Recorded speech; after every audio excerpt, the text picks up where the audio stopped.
자, 글로벌 스톡 시간 오늘은 좀 특별하게 준비를 해봤습니다. 지난주 한 주 동안 미국 시장이 워낙 급격한 하락을 보였었고 우리 증시도 마찬가지로 영향을 받아서 코스피는 2000선이 또 무너지기도 했습니다. 그러다 보니까 과연 나의 포트폴리오 그럼 변화시켜야 되는 거야? 아니면 혹은 이렇게 생각하시는 분들도 있을 것 같아요.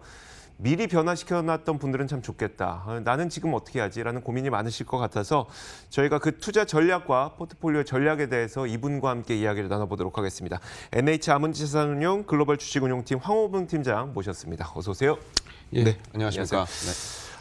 뭐 여러 가지 질문이 준비가 되어 있는데 제가 좀 결론부터 여쭤보고 싶어요. 네. 지금 저 살 때라고 보세요? 장기적인 관점에서는 살 때라고 보는 게 맞는 것 같습니다. 그래요? 예. 이게 뭐 사실은 이제 좀 한 달의 흐름을 사실 좀 지켜보면은 2월 중순까지는 사실 나쁘지는 않았고 사실 네. 뭐 조정이라고 보기도 굉장히 좀 애매한 그런 그랬죠. 상황이었는데 이제 네. 문제는 마지막째 주에 좀 이제 발생을 했다라고 생각을 하고 있고요. 그 네. 마지막째 주의 중간에 이제 트럼프의 특별 담화가 사실 좀 있었습니다. 네. 어떻게 보면 그때까지는 사실 미국 사람들 입장에서는 정말 미국으로 그 병이 올까? 또 내지는 우리가 정말 그 코로나 바이러스를 맞이하게 될까? 이제 이런 생각들을 좀 했었을 거라고 생각을 하는데 네네. 이제 트럼프 대통령이 여러 사람들을 몰고 나와서 어떻게 보면은 지금 이 상황 자체를 그러니까 한국이나 아니면 중국에서 벌어지고 있는 이 상황 자체를 미국 내에서도 이루어질 거라고 기정사실화한 셈이라고 보여지고 있고요. 미국 사람들 사실 그 자리에서 네. 긴급 회담 자리에서는 괜찮다, 안전하다, 미국은 안전하다라고 얘기했잖아요. 그런데 좀 반대로 해석하시네요. 네, 그러니까 왜냐하면 안전하다라는 생각 얘기를 하기는 했지만 네. 정말 안전하면 그런 얘기를 왜 하겠습니까? 아. 그러니까 어떻게 보면은 사람들까지 다 모아 나와가지고 그렇게까지 얘기를 한다는 거는 거기에다가 또 최고 책임자를 펜스 부통령으로 그러니까요. 지정을 한 거는 생각보다 상황이 심각하구나라는 거를 얘기를 줬던 거고 사실 그리고 이제 그 당시와 또 공교롭게 맞물렸는지 어쨌는지 모르겠지만 캘리포니아 북부에서 이제 그렇죠. 감염자가 이제 나타났던 부분 또 거기에다가 의심 환자도 지금 많이 나타나고 있는 부분은 지금 돌이켜 돌아봤을 때에는 사실 트럼프 대통령은 미국 시장에다가 백신을 놨던 게 아닌가라는 생각을 하고 있습니다. 트럼프 대통령은 의심 환자가 좀 증가할 것을 미리 알고 있었고 네. 그 때문에 좀 급조해서라도 긴급 회담을 그때 미리 연 거다라고 네. 생각을 하고 네, 있어요. 저는 그렇게 생각을 하고 있습니다. 알겠습니다. 그 시장 분위기 한번 볼게요. 그럼 시장 분위기는 3월에는 좀 어떻게 될 걸로 보이세요? 일단은 3월 자체에서는 지금은 가장 중요한 부분은 이제 이번 주가 이제 가장 큰 변수라고 생각을 하고 있고, 네. 그 변수라고 생각하고 있는 거에 대한 가장 큰 계기는 이제 18일에 있을 이제 FOMC라고 그렇죠. 생각을 하고 있습니다. 네. 이번 주에 이제 지표들이 사실 여러 개 나올 겁니다. 사실 네. 뭐 ISM 제조업 지표서부터 실업률 또 그다음에 중국 수출 제조까지 뭐 다 사실 나올 거고 이미 PMI는 중국은 안 좋게 나왔기 때문에 네. 이 지표들 자체가 뭐 좋게 나올 가능성은 사실 별로 없지만 없죠. 네. 그다음에 만약에 어떻게 보면 예상보다 좀 안 좋게 나올 경우에는 미국 입장에서는 금리 인하를 할 수 있는 충분한 계기를 만들어줄 것이고 그럼 그거에 따라서 시장은 또 반응을 할 거라는 생각을 가지고 있습니다. 네. 이미 중국이 좀 많이 보여주지 않았습니까? 그렇죠. 돈을 풀고 네네. 그다음에 시장에 방어를 하면 시장에서는 충분히 그거를 인지를 하고 기존의 수준을 회복하는 그런 그러니까요. 능력을 보여줬기 때문에 주식이라는 것 자체가 사실 미래의 기대를 지금 현재 반영한다라고 생각해 봤을 때에는 결국에 회복이 될 것이다라는 생각을 시장에서 인지를 하면 충분히 시장은 예전 수준만큼을 커버할 것이라고 생각을 하고 있습니다. 그렇다면 이번 주에 발표될 특히 뭐 제조업 지표라든지 이런 것들이 좀 생각보다 안 좋게 나와야 하는 거네요. 네, 맞습니다. 그래야지 이제 연준이 훨씬 더 큰 명분을 갖고 우리는 금리 인하를 단행할 거야라고 하는 게 훨씬 더 수월해지니까. 네, 이미 사실 그 연준 위원들 자체가 사실 그 파월 의장을 빼놓고 거의 대부분이 숫자를 보고 결정을 할 것이다라는 톤으로 이미 다 얘기는 했습니다. 그렇죠. 물론 이제 파월 의장은 사실 이제 지난주에 굉장히 이례적으로 그리고 언스케줄드 스테이트먼트라고 이제 그 블룸버그에서는 표현을 했는데 네네. 이게 간단한 말이기는 하지만 그 시기와 방법 자체가 굉장히 이례적이었기 때문에 이미 금리 인하를 많이 시사를 하고 있고 그다음에 CME 페드워치에서 봤을 때에는 거의 100% 지금 금리 인하를 생각을 하고 있기 때문에 이 네네. 부분들이 시장에 반영이 된다라고 하면 충분히 시장은 좀 긍정적으로 반응할 것이다라고 생각을 하고 있습니다. 알겠습니다.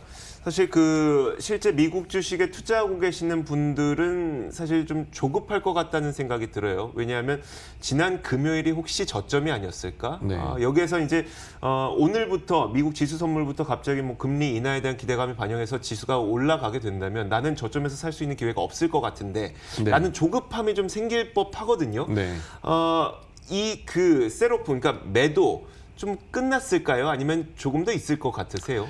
단계가 사실 이제 여러 가지 단계를 사실 네네. 거쳐왔는데 아직 저는 한 단계가 남았다라고 생각을 하고 있습니다. 조금 더 네, 한 단계는 남았다라고 생각을 하는데 이 한 단계를 어떻게 보면은 그 금리 인하에 대한 그 기대감으로 덮고 갈지 네. 아니면은 이거를 지나갈지 이거를 이제 거쳐서 갈지는 사실 뭐 누구도 알 수는 없겠지만은 사실 미국 내 확진자 수 증가 그다음에 이제 미국이 사망자가 발생을 했잖아요. 주말 사이에 첫 번째 이제 발생했죠. 그거에 대한 시장 반응이 어떻게 나올지는 사실 모르겠습니다. 네네. 그러니까 그 부분에 대한 부분이 마지막이라고 생각을 하고 있고 이제 거기서 확진자가 이제 늘어나게 된다라고 하면은 미국 내에서도 변동성은 굉장히 커질 수 있으나 그 부분은 시장에서 좀 덮고 갈 수 있다라는 생각이 들고 있습니다.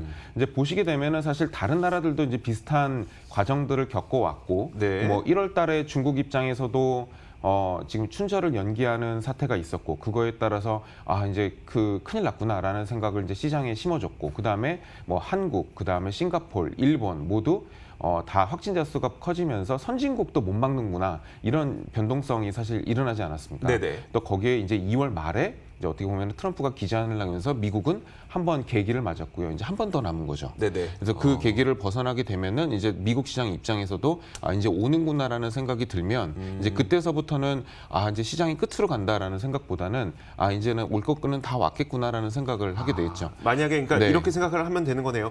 사실 그 주말 사이에 미국에서 첫 번째 사망자가 발생을 했기 때문에 그것도 해외 여행을 갔다 오지 않은 지역 감염 전파자가 사망을 했기 때문에 네. 이걸 만약에 시장이 부정적으로 받아들인다면 그건 그냥 지켜보면 되는 거네요. 네, 지금 맞습니다. 당장 들어가는 것이 아니라. 네, 그걸 보면은 지켜보면 되는 것이고 네. 만약에 그것을 만약에 그냥 다 밀고 올라간다라고 했을 네네. 경우나 아니면 무난하게 넘어간다고 했을 경우에는 시장이 이미 받아들인 겁니다. 그러면 그때는 네. 사도 되는 거고. 네, 이제 저는 그때는 이제 매수 타이밍이라고 생각을 하고 있고요. 네. 또 이제 생각을 해볼 때 딱 한 가지 네, 케이스도요. 네. 근데 만약에 사망자가 발생을 했고 거기에 대해서 시장 반응이 부정적인 데다가 네. 또 미국 내에서 확진 환자 수가 증가하는 모습을 보면서 시장이 좀 더 부정적이다. 네. 그러면 그제서야 네. 살 시점이 온다는 거네요. 만약에 그렇게 된다라고 하면 제 생각은 분명히 정부에서 대응을 할 겁니다. 네네. 그러니까 중국도 그 상황을 보면서 대응을 이미 했고요. 네. 그래서 그 대응을 하고 나서 시장은 이제 반응을 보였는데 트럼프 대통령이 사실 여지껏까지는 아무 얘기를 안 했습니다. 네. 금리를 내리라거나 아니면 뭐 돈을 풀겠다거나 뭐 물론 이제 4빌리언 정도는 풀겠다는 얘기는 했지만 사실 그 그렇죠. 미국 입장에서 봤을 땐 큰 돈도 아니고요. 네네. 근데 그 정책에 대한 이야기를 여지껏 하지 않았는데 이제 드디어 이제 연준을 압박하기 시작했고 그랬죠. 그리고 이제 본인도 이제 지금 충분히 정책을 내겠다는 얘기를 돌아다니면서 하고 있기 때문에 이제 미국도 어떻게 보면은 때가 됐다라고 생각을 하고 있습니다. 네. 진작에 뭐 어떻게 보면은 지금 화면에서 보시는 바와 같이 이렇게 기자회견 할 때 네네. 만약에 대응을 하겠다라고 했을 경우에는 사실 저때 만약에 금리를 낮춘다라든가 뭐 이런 거에 대한 희망을 표현을 했겠죠. 그렇죠. 근데 이제 저 때는 아무 얘기를 안 하고 있다가 기다렸다라고 저는 맞아요. 생각을 그래서 하고 실망스러웠었어요. 네. 네. 근데 이제 기다렸다라고 생각을 하고 있는 겁니다. 그러니까 마지막 단계가 오기를 기다렸고 이제 마지막 단계가 왔을 때 이제 트럼프 대통령도 조치를 취하겠다라는 그 스텝을 딱 밟아가고 있다라고 저는 생각을 하고 있습니다. 알겠습니다. 그래서 확진자가 늘어나고 시장 분위기가 더 안 좋아졌을 때 이 네. 트럼프 대통령을 비롯한 그 정책의 시그널이 나온다. 네. 그럼 그때는 정말 이제 매수할 기회. 네, 맞습니다. 그리고 이제 그거에 대한 초입이 이제 이미 시작이 됐다라고 생각을 하고 있고요. 좀 네. 준비는 하고 있어야 될 것 네. 같네요. 네, 맞습니다. 알겠습니다. 지금까지 했던 이야기를 약간 좀 추상적으로 들릴 수가 있기 때문에 이 대응 전략을 좀 간략하게 정리를 해주시죠, 한번. 네, 알겠습니다. 어떻게 보면은 이제 기준점을 삼아야 될 것이 있다라고 생각을 하고 있는데요. 네네. 제가 줄곧 말씀드려왔던 부분이 위안화 환율입니다. 맞아요. 네. 위안화가 강세로 가게 되면은 사실 증시도 강세로 가는 경우가 있죠. 왜냐하면 지금의 이 상황은 수요의 이슈가 아닙니다. 네. 이제 공급의 이슈라고 사실 시장에서는 받아들여 있었고요. 그렇죠. 지금 못한 회식은 사실 6월달, 7월달에 할 거고, 몰아서 하면 되죠. 예, 봄방학에 못 간 여행도 사실 여름에 갈 겁니다. 네네. 그렇기 때문에 수요가 이연된다라고 봤을 때는 공급 이슈라고 보는 게 맞고, 그렇죠. 그 공급의 가장 핵심은 중국에 있다라고 보기 때문에 네. 그 중국을 표현하는 것이 위안화 환율. 그래서 위안화 환율이 강세로 가면은 이제 시장은 올라갈 가능성이 높고, 환율이 약세로 가면은 이제 시장이 좀 떨어질 확률이 네네. 높다라고 이제 생각을 하고 있고요. 이제 두 번째로는 아까 말씀드렸던 연준의 행보, 네. 예, 그 연준의 행보를 좀 지켜보시고 대응을 하는 것이 좀 맞다라는 생각입니다. 네, 알겠습니다. 자, 마지막으로 그러면 투자 전략을 좀 구체적으로 한마디로 정리를 좀 해주시면요. 네, 좀 조심스럽게 좀 말씀을 드리자면은. 네. 지금 상황에서는 주도주를 다시 한번 좀 지켜보셔야 될 때라고 생각을 하고 있습니다. 그러니까 지금의 상황 자체가 이벤트성 하락이라고 믿으신다면 2018년도 사실 1월 달의 상황과 좀 비슷하다라는 생각을 저는 가지고 있고요. 2018년 1월에 무슨 일이 있었는지를 먼저 좀 간략하게 네, 설명을 2018년도 해주시죠. 1월 달에는 사실 2017에서 18 넘어오면서 사실 동부에 굉장히 큰 눈폭풍이 사실 있었고요. 네네. 그거에 따라서 미국의 GDP가 일시적으로 꺾인 사례가 있었습니다. 네네. 이제 그래서 사실 금리를 올리는 와중에 GDP가 꺾이는 그런 상황이 벌어진다라고 해서 굉장히 우려하는 상황이 있어서 시장이 굉장히 하락을 했고 거기에 이제 쇼픽스라는 상품 자체도 이제 무너지는 그런 상황이었기 때문에 네. 이벤트성 하락이었고요. 그 네. 이벤트성 하락까지 회복되는데 4, 5개월 정도가 좀 걸렸다라는 생각이 드는데 그때 사실 가장 많이 상승을 했던 부분, 가장 쉽게 상승을 했던 그 스타일이 그 전까지 시장을 이끌어 왔었던 성장주였었습니다. 왜냐하면 주도주였기 때문에 그런 네. 상황이 있을 수 있었고요. 지금도 사실 따져보고 나면은 그때의 시기와 좀 유사하다라는 생각이면 사실 주도주, 뭐 반도체, 그다음에 테크, 뭐 5G 이런 네. 주식들은 굉장히 지금 어떻게 보면 생각하는 것보다 빨리 회복할 가능성이 높습니다. 그래서 이 주도주에 대한 관심을 이제 계속 가지시는 게 좋을 것 같고 현금이 있으신 분들은 아주 조심스럽게 천천히 매수를 해가는 방법을 생각을 해보실 수가 있고 그다음에 현금이 없으신 분들, 그다음에 이미 테크를 가지고 계신 분들은 버티시고 다른 종목을 가지고 계신 분들은 좀 주도주에 좀 관심을 좀 가지시라라는 말씀을 좀 드리고 싶고요. 만약에 그게 좀 불편하신 분들은 예전에 말씀드렸듯이 좀 배당이 많이 나오는 리츠나 상장 인프라 같은 네네. 그런 주식들도 좀 눈여겨보시면 좀 좋을 것 같다는 생각을 합니다. 이번 시장의 그 현상 가운데 하나가 일단 우리가 흔히 얘기하는 마가 종목들, 특히 네. 미국 시장에서 마가 종목들이 시장을 워낙 이끌고 있었는데 시장이 무너지게 되니까 마가가 먼저 무너졌단 말이에요. 네. 그런데 그 기업들은 어차피 세상을 이끌고 있는 기업이기 때문에 네. 이들 쪽으로 가장 빠르게 매수 세력이 들어올 수 있을 것이다 네. 라고 전망을 하시는 거고 네. 이 기업들에 대해서 아까 언제 살 것이냐